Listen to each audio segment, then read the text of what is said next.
Oi pessoal, sejam muito bem-vindos de volta. Nesse vídeo nós vamos falar sobre um outro tipo de binding, que é o Class Binding. Esse é um tipo que eu uso muito mesmo.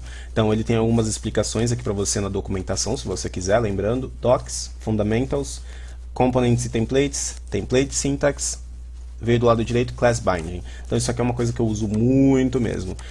Classes no CSS, a gente sabe que são formas de estilizar, de criar regras de estilo específicas para você poder reutilizar. Então tem certas etapas do desenvolvimento que a gente quer que alguma coisa aconteça e seja especificada de uma maneira diferente. Por exemplo, eu vou criar mais uma div aqui, só para exemplificar.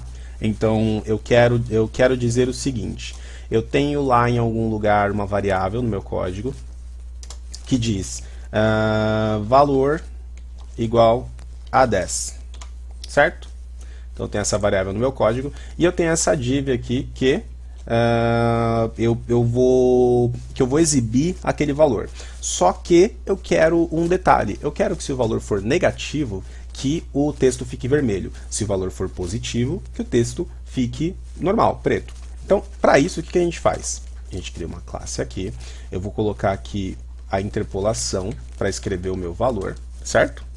Então, aqui ele vai escrever o meu valor. Eu posso criar uma classe aqui, se eu quero que ele fique vermelho quando for negativo, então, na verdade, eu preciso de uma classe para o negativo, porque eu já disse que o valor normal, ele não precisa mudar nada. Então, eu crio uma classe para o negativo e normal ele fica normal, teoricamente, certo? Se eu vier aqui no CSS e criar essa classe e colocar color red, se eu fizer isso, ele vai colocar o texto que eu tenho lá. Deixa eu colocar mais umas coisinhas aqui. Margin top 10px e eu vou colocar o font size de 25 para ficar bem visível. E vou salvar.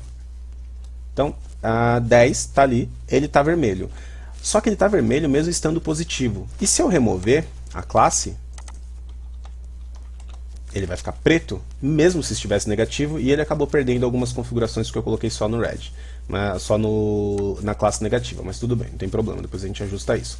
Então, eu preciso, na verdade, de duas classes. Eu preciso de uma classe aqui para quando ele estiver negativo, e eu preciso de uma classe, eu vou chamá-la de valor, aí não tem muita...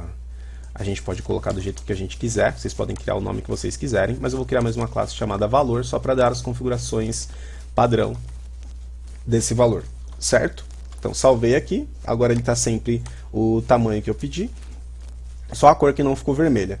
Então agora eu preciso de uma maneira de manipular isso aqui para dizer para ele, quando for negativo, você coloca vermelho. Quando for positivo, você deixa na cor normal. Para isso, eu vou usar o Class Binding.